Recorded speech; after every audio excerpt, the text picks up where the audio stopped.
तो जय हिंद साथियों।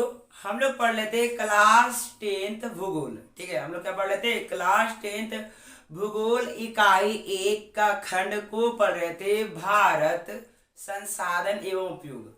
भारत संसाधन एवं उपयोग।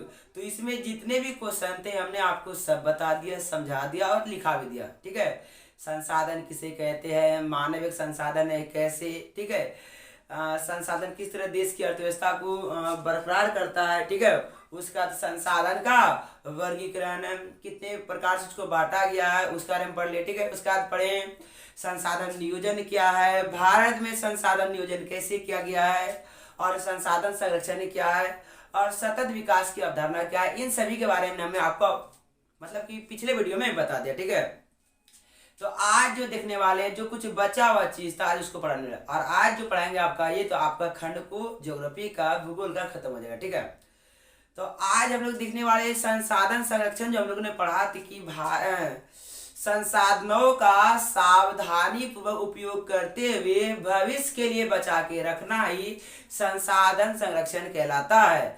तो संसाधन संरक्षण में कौन कौन से हमारे देश के महान नेताओं ने योगदान दिया था, या कैसी कैसे बातें उन्होंने अपने अपने कैसे कैसे मतलब कैसे कैसे विचारों को रखा था, आज वो देखने वाले हैं, जो कि आपको ऑब्जेक्टिव मतलब कि ऑब्जेक्टिव बनाने में मदद करेगा।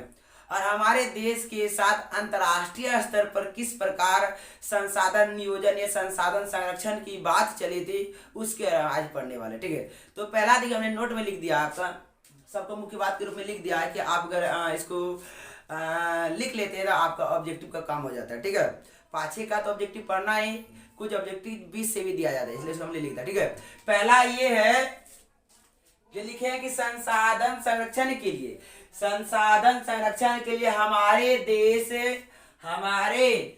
देश के महान नेताओं का विचार, हमारे देश के महान नेताओं का विचार। ठीक है, तो सबसे पहले बात आता है महात्मा गांधी जी का। किनका बात आता है? महात्मा गांधी जी का बात आता है। इन्होंने कहा था इंसानों के लिए कि हमारे पास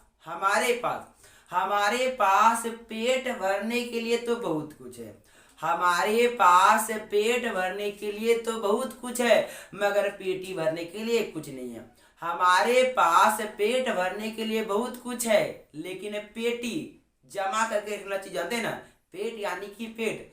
हमारे पास पेट भरने के लिए बहुत सारे संसाधन है, खाने पीने के लिए बहुत ज्यादा संसाधन प्रकृति में उपलब्ध है, लेकिन पेटी भरने के लिए कुछ नहीं है। पेटी भरने के लिए, क्योंकि जो भी संसाधन इंसान अपने पास जमा करता है वो यहीं का यहीं रह जाता है, और वो खुद ब खुद कहाँ चला जाता है? ऊपर चला जाता है। वो खुद ब खुद क्या होता है? ऊपर चला जाता है।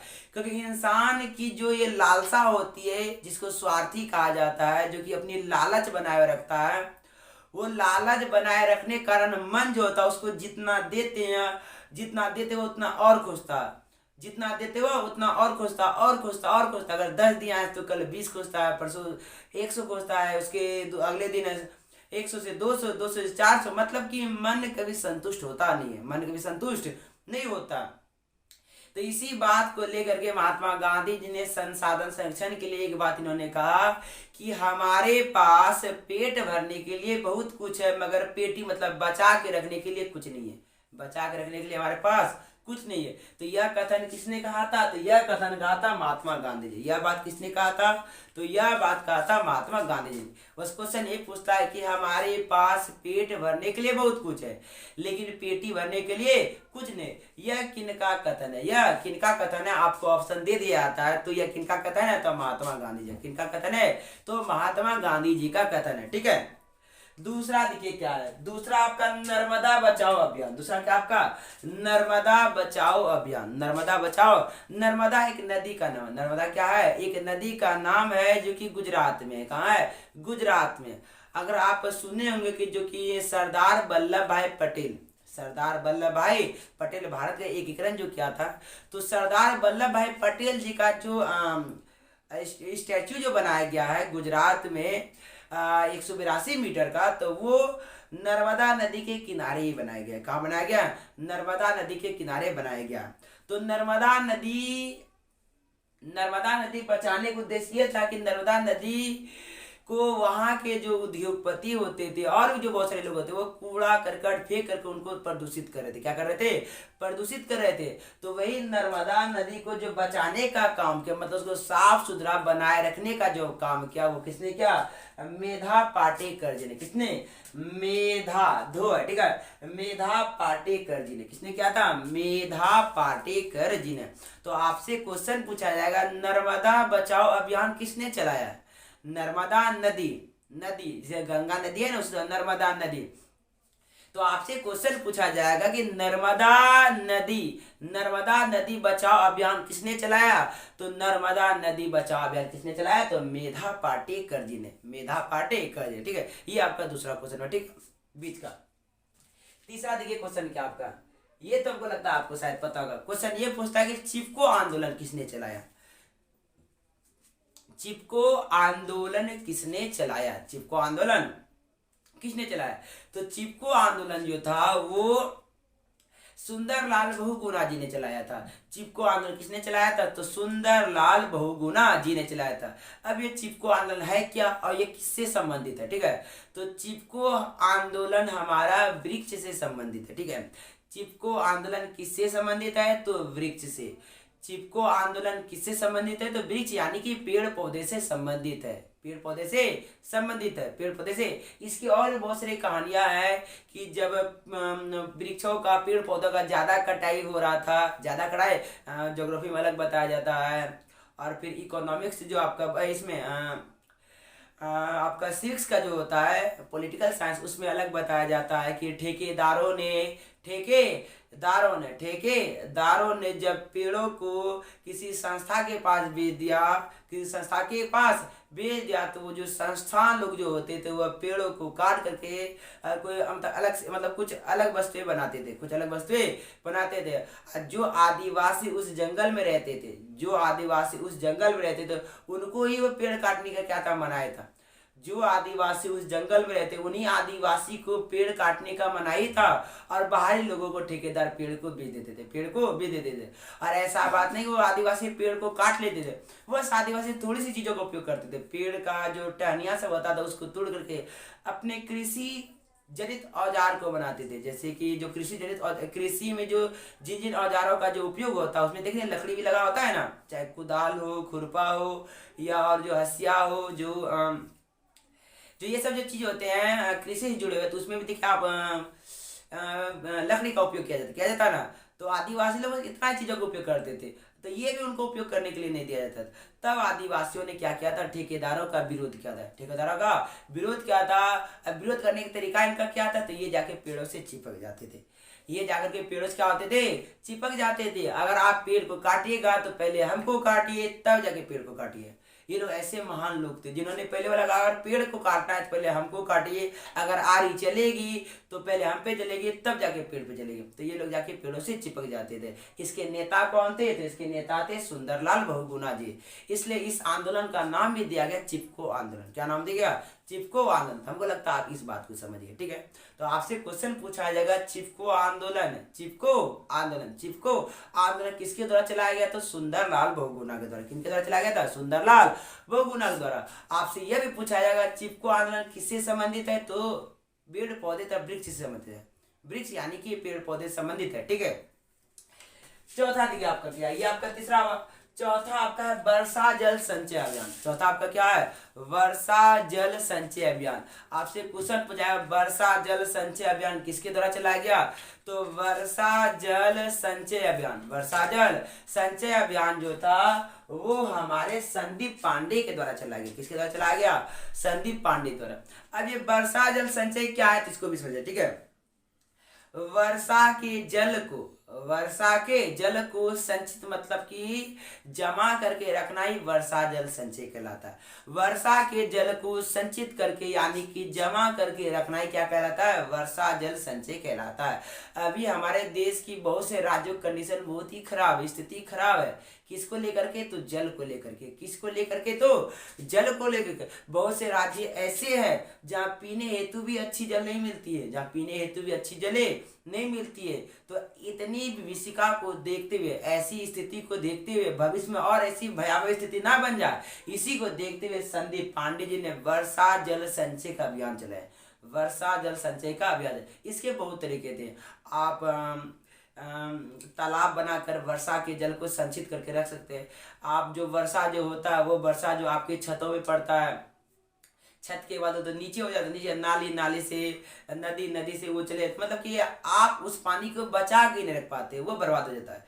तो उसी को बचाने का तरीका बताया कि आप तालाब बना के वर्षा के जल को संचय मतलब जमा करके पानी को रख सकते हैं, या फिर आप नीचे जो भूमि होता है, भूमि में खोद करके उसमें आप प्लास्टर के अगर एक ग्राउंड बना ले तो उसमें भी वर्षा जल को जमा करके रख सकते हैं, या तो आप अपने छत पे ही वर्षा जल को संग्रहित जमा करके रख सकते हैं। अगर आप घर बनाए हैं तो घर बनाने के बाद जो आपका जो छत होता है, तो उसको अगर आप जैसे कि आप अपने उद्देश्य के लिए उसको तो घेरते जुड़ेगे, जो आपका घर में जो छोटा बच्चा सब होता है तो सोचते हैं वो गिरे नहीं, तो आप कम से कम इतना तक तो घेर लेते हैं, आप बना के रख लेते हैं। अब बना के रख लेते हैं कि बच्चा सब आराम से घूमे फिरे। तो उसी अगर आप प्लास्टर कर दे जिससे पानी बाहर ना जाए, और वर्षा होगा तो वह पानी आप जमा करके रख सकते हैं।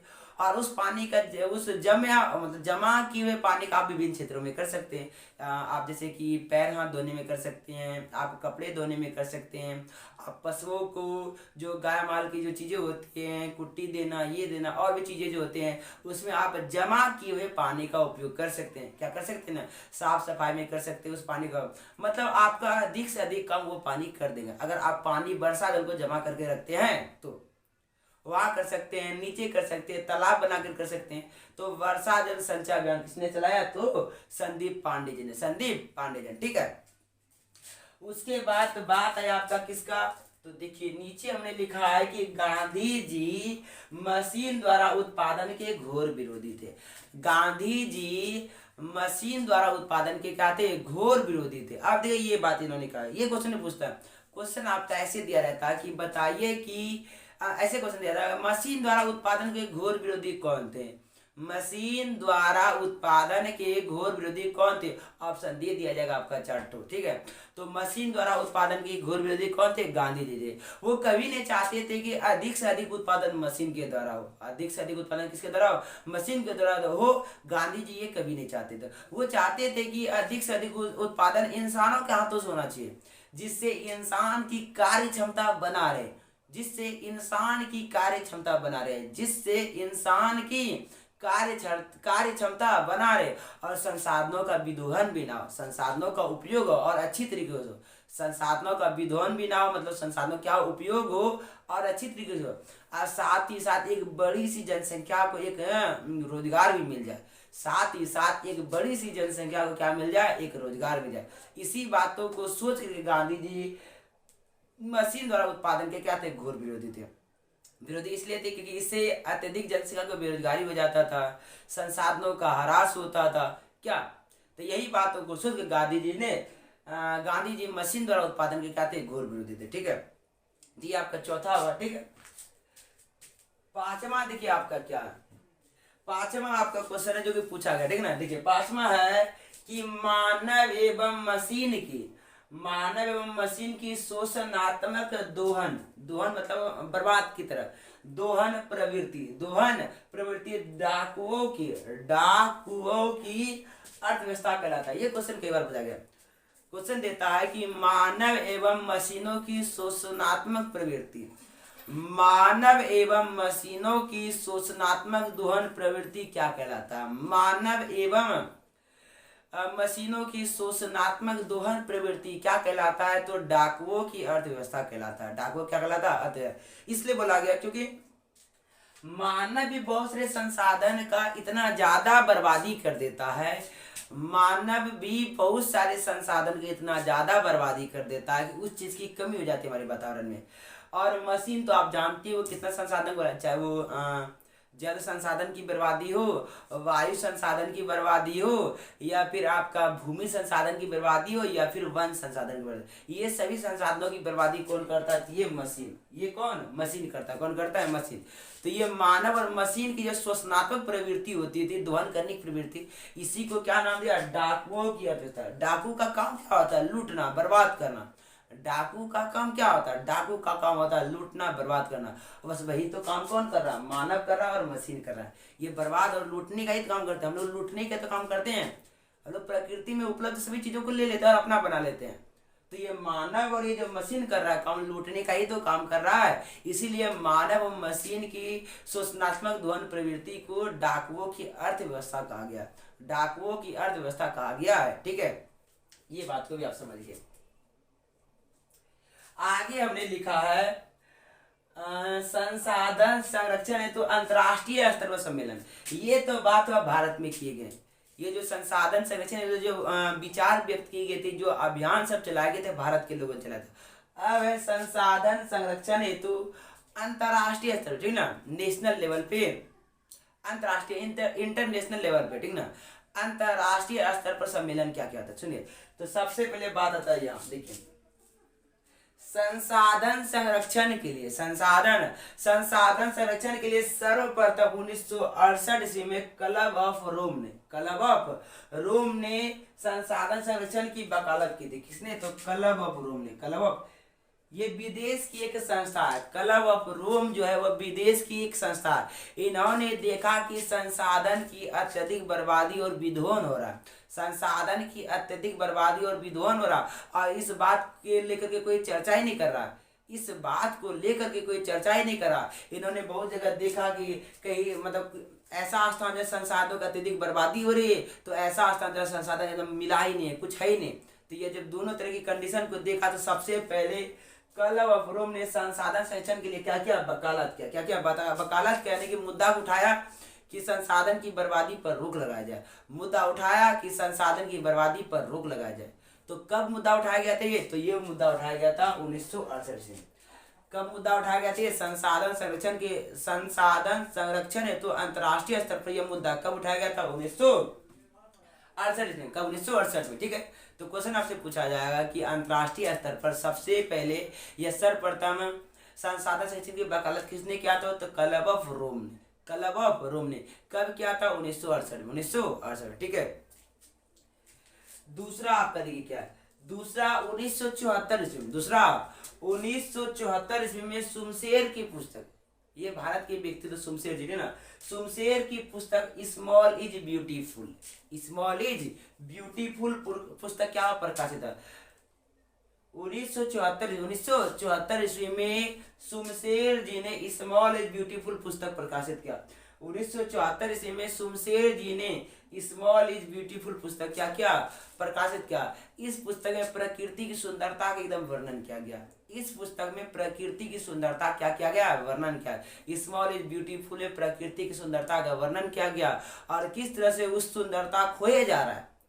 इस पुस्तक में प्रकृति की सुंदरता का वर्णन किया गया और साथ ही साथ यह भी किया गया कि प्रकृति अपनी सुंदरता किस तरह खोते जा रही है, प्रकृति अपनी सुंदरता किस तरह खोते जा रही है, उसका भी वर्णन किया गया, उसका भी वर्णन किया गया। और इसी पुस्तक में, स्मॉल इज ब्यूटीफुल पुस्तक में ही गांधी जी के विचार प्रकाशित है। किनके विचार प्रकाशित है? तो गांधी जी के विचार प्रकाशित है।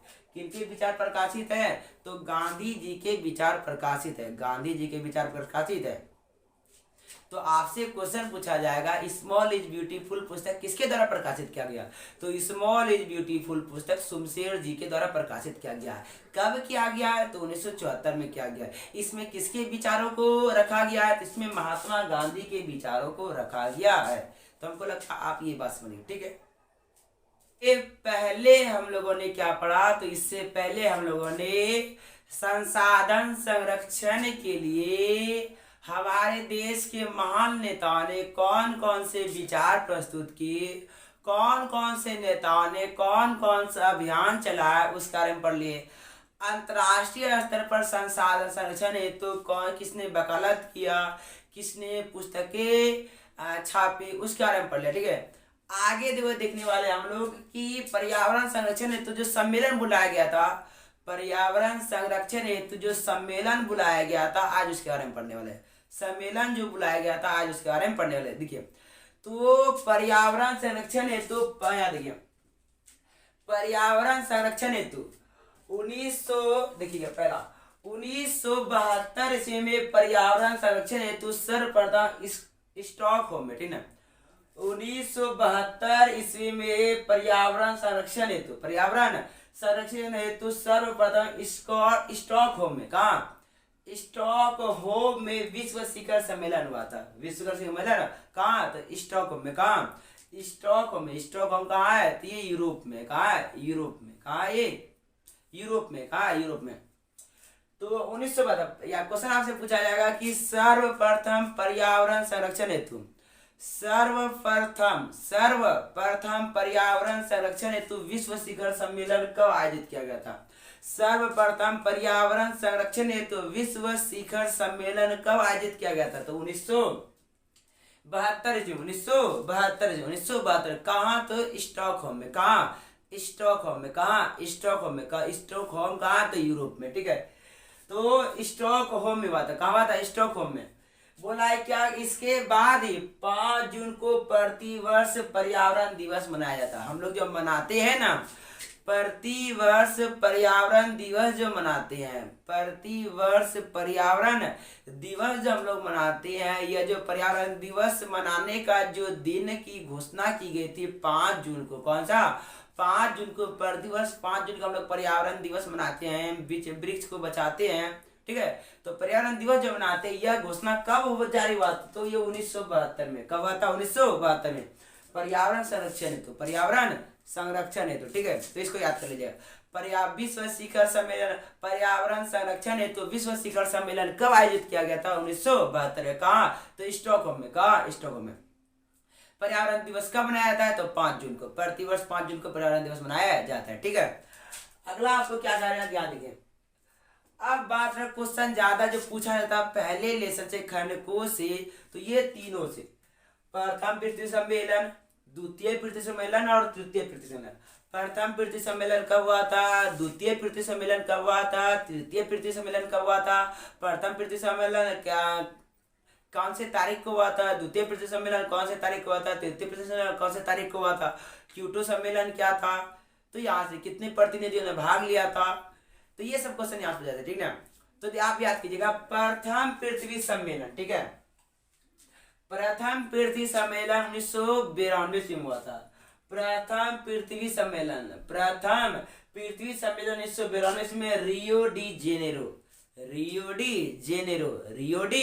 जेनेरो शहर में हुआ था। ये किस शहर का नाम? तो ब्राजील के एक शहर का नाम है रियो डी जेनेरो। ब्राजील के एक शहर का नाम क्या है? Rio de Janeiro. तो प्रथम पृथ्वी सम्मेलन कब आयोजित किया गया था? तो प्रथम पृथ्वी सम्मेलन 1992 में आयोजित किया गया। प्रथम पृथ्वी सम्मेलन 1992 में आयोजित किया गया। प्रथम पृथ्वी सम्मेलन 1992 में आयोजित किया गया। कहाँ आयोजित किया गया? तो ब्राजील के रियो डी जेनेरो शहर में। ब्राजील के रियो डी जेनेरो शहर में। ब्राजील के रियो डी जेनेरो शहर में आयोजित किया गया। ठीक है, इसमें और बात क्या क्या चला? तो यह जो सम्मेलन चला था वो 3 जून से लेके 14 जून तक। क्वेश्चन यही पूछ था, प्रथम पृथ्वी सम्मेलन कब से कब तक चला था? तो प्रथम पृथ्वी सम्मेलन 1992 में 3 जून से लेके 14 जून तक चला था। 3 जून से लेकर के 14 जून तक चला था। ठीक है, इसमें कितने प्रतिनिधियों ने भाग लिया था? मतलब कितने लोग शामिल हुए थे सम्मेलन में? तो प्रथम पृथ्वी सम्मेलन में 178 प्रतिनिधि शामिल होते हैं। प्रथम पृथ्वी सम्मेलन में 178 प्रतिनिधि शामिल हुए थे। विकसित एवं विकासशील देशों के लगभग 178 प्रतिनिधि प्रथम पृथ्वी सम्मेलन में शामिल हुआ था। कब हुआ था? तो 1992 में। ठीक है, इसमें बात क्या किया गया था? इसमें बात किया गया था ग्लोबल वार्मिंग को लेकर के, वन संरक्षण को लेकर के, और कार्यक्रम 21 को लेकर के। कार्यक्रम 21 क्या था? तो वन से संबंधित ये कार्यक्रम है। ठीक ना, वन में बहुत सारे वन्य जीवों का जो ह्रास हो रहा था, बहुत सारे जो वन जीव विलुप्त हो रहे थे, उनके संरक्षण के लिए एक कार्यक्रम बनाया गया था जिनका नाम रखा गया था कार्यक्रम 21। इसका दूसरा नाम है एजेंडा 21। इसका दूसरा नाम क्या है? एजेंडा 21 का दूसरा नाम क्या है? कार्यक्रम 21 का दूसरा नाम है एजेंडा 21। तो कार्यक्रम का दूसरा नाम क्या है? एजेंडा 21। तो प्रथम पृथ्वी सम्मेलन कब आयोजित था? तो 1992 में। कहाँ हुआ? तो ब्राजील के रियो डी जेनेरो शहर में। कब से कब तक चला था? तो 3 जून से 14 जून तक चला था। 3 से 14 जून तक चला था। इसमें कितने प्रतिनिधियों ने भाग लिया था? तो इसमें विकसित एवं विकासशील देशों के लगभग 178 प्रतिनिधियों ने भाग लिया था। ठीक है, इसमें किस किस मतलब कौन कौन सा निर्णय लिया था? इसमें ग्लोबल वार्मिंग पर बात किया था, विश्व तापन की जो समस्या होती है उस पर बात किया गया था। ठीक है, वन संरक्षण को लेकर के बात किया गया था, वन जीव यानी कि एजेंडा 21 को लेकर के बात किया था प्रथम पृथ्वी सम्मेलन में। ठीक है, दूसरा आपका द्वितीय पृथ्वी सम्मेलन। तो द्वितीय पृथ्वी सम्मेलन जो आयोजित हुआ था सन 1997 में। कब हुआ था? 1997 में। द्वितीय पृथ्वी सम्मेलन कब आयोजित हुआ था? तो द्वितीय पृथ्वी सम्मेलन 1997 ईस्वी में आयोजित किया गया था। कहाँ किया था? न्यूयॉर्क में। कहाँ? न्यूयॉर्क में। कहाँ? न्यूयॉर्क में। यह ब्राजील जो है, ब्राजील का छोटा सा रियो डी जेनेरो, ब्राजील भी संयुक्त राज्य अमेरिका में सम्मिलित है। ब्राजील भी संयुक्त राज्य अमेरिका में सम्मिलित है। ब्राजील भी संयुक्त राज्य अमेरिका में सम्मिलित। न्यूयॉर्क भी आपका कहाँ सम्मिलित है? तो संयुक्त राज्य अमेरिका में। न्यूयॉर्क भी कहाँ सम्मिलित है? तो अमेरिका में। ठीक है, तो द्वितीय पृथ्वी सम्मेलन कब आयोजित हुआ था? तो 1997 में। कहाँ? न्यूयॉर्क में। कहाँ? न्यूयॉर्क में। यह कब से कब तक चला था? तो द्वितीय पृथ्वी सम्मेलन 23 जून से 27 जून तक। आपको याद करने में आसान होगा। पहला सम्मेलन भी चला था तो वो भी जून में ही चला था, 3 जून से 14 जून। दूसरा भी चला तो 23 से 27 जून, 23 से 27 जून तक चला था। ठीक है, इसे +5 सम्मेलन भी कहा जाता है। क्वेश्चन पूछता है +5 सम्मेलन किसे कहा जाता है? क्वेश्चन आपका पूछता है कि +5 सम्मेलन किसे कहा जाता है? तो द्वितीय पृथ्वी सम्मेलन को +5 सम्मेलन कहा जाता है। क्यों कहा जाता है? क्योंकि द्वितीय पृथ्वी सम्मेलन जो हुआ है ना, वो प्रथम सम्मेलन के 5 साल बाद हुआ है। द्वितीय पृथ्वी सम्मेलन जो हुआ है वो प्रथम पृथ्वी सम्मेलन के 5 साल बाद हुआ है, इसलिए इसे क्या कहते हैं हम लोग? +5 सम्मेलन कहते हैं। क्या कहते हैं? +5 सम्मेलन कहा जाता है। +5 सम्मेलन कहा जाता है। ठीक है, तीसरा आपका आता है क्योटो सम्मेलन। तीसरा क्या आता है? क्योटो सम्मेलन। क्योटो सम्मेलन। अब ये क्या था? तो द्वितीय पृथ्वी सम्मेलन के बाद ही एक सम्मेलन स्थापित हुआ। द्वितीय पृथ्वी सम्मेलन के बाद एक सम्मेलन स्थापित हुआ जिसका नाम है क्योटो सम्मेलन। क्या नाम है? यह क्योटो नाम इसलिए पड़ा क्योंकि यह जो सम्मेलन हुआ था जापान के क्योटो सम्मेलन, इसका नाम क्योटो सम्मेलन इसीलिए पड़ा क्योंकि इसकी जो सम्मेलन हुआ था वो जापान के क्योटो शहर में हुआ था। इसका नाम कहते हैं क्योटो सम्मेलन। इसमें क्या था? तो यह सम्मेलन चला था दिसंबर 1997 में चला था। लेकिन कब चला था? जून में नहीं, दिसंबर 1997 में चला था। दिसंबर 1997 में। इसमें 159 देशों ने भाग लिया। 159 प्रतिनिधि नहीं, लोग नहीं, 159 देशों ने भाग लिया था। 159 देशों ने भाग लिया था। कहाँ? तो क्योटो सम्मेलन में। इस पे भी किस बात को लेकर चर्चा किया गया था? तो ग्लोबल वार्मिंग को लेकर के। ग्लोबल वार्मिंग में जिम्मेदार गैस का उपयोग की कटौती करने के लिए ग्लोबल वार्मिंग में कौन कौन से गैस जिम्मेदार है? ग्लोबल वार्मिंग मतलब विश्व तापन की समस्या में कौन कौन से गैस जिम्मेदार है, उस पे कटौती होना चाहिए, मतलब उसका उपयोग कम होना चाहिए। इसी को लेकर के सम्मेलन स्थापित हुआ था। कहाँ? जापान के क्योटो सम्मेलन में। कब हुआ था? तो दिसंबर 1997 में। दिसंबर 1997 में। कितने देशों ने भाग लिया था? तो 159 देशों ने भाग लिया था। ठीक है, उसके बाद है इसी को क्योटो सम्मेलन को ये नाम दिया गया विश्व पर्यावरण या ग्रीन हाउस सम्मेलन। आपसे पूछा जाएगा विश्व पर्यावरण सम्मेलन या ग्रीन हाउस सम्मेलन किसका नाम है? विश्व पर्यावरण सम्मेलन या ग्रीन हाउस सम्मेलन किसका नाम है? तो क्योटो सम्मेलन का ही विश्व पर्यावरण सम्मेलन का ग्रीन हाउस सम्मेलन नाम है। ठीक है, और उसके बाद आपका होता है तृतीय पृथ्वी सम्मेलन। तृतीय पृथ्वी सम्मेलन, तो तृतीय पृथ्वी सम्मेलन हुआ था आपका 2002 में जोहान्सबर्ग में। कहाँ? 2002 में जोहान्सबर्ग में। जोहान्सबर्ग कहाँ स्थित है? तो जोहान्सबर्ग दक्षिण अफ्रीका में स्थित है। जोहान्सबर्ग कहाँ स्थित है? तो जोहान्सबर्ग दक्षिण अफ्रीका में स्थित है। तो तृतीय पृथ्वी सम्मेलन था 2002 में जोहान्सबर्ग में। यह कब से कब तक चला था? तो 26 अगस्त से 4 सितंबर तक। कितने प्रतिनिधियों ने भाग लिया था? तो 2000 प्रतिनिधियों ने भाग लिया था। तृतीय पृथ्वी सम्मेलन कितना? तृतीय पृथ्वी सम्मेलन में कितने प्रतिनिधियों ने भाग लिया था? तो 2000 प्रतिनिधियों ने भाग लिया था। ठीक है, तो ये था आपके ज्योग्राफी क्लास 10 का खंड को, इकाई 1 में खंड को का पूरा। तो हमने आपका खंड को पूरा खत्म कर दिया। इसमें जितने क्वेश्चन आंसर थे सब बता दिए, ऑब्जेक्टिव बता दिए ना। तो उसके बाद अगला चैप्टर अगले वीडियो में बताएंगे। ठीक है, तो वीडियो पूरा देखने के लिए धन्यवाद।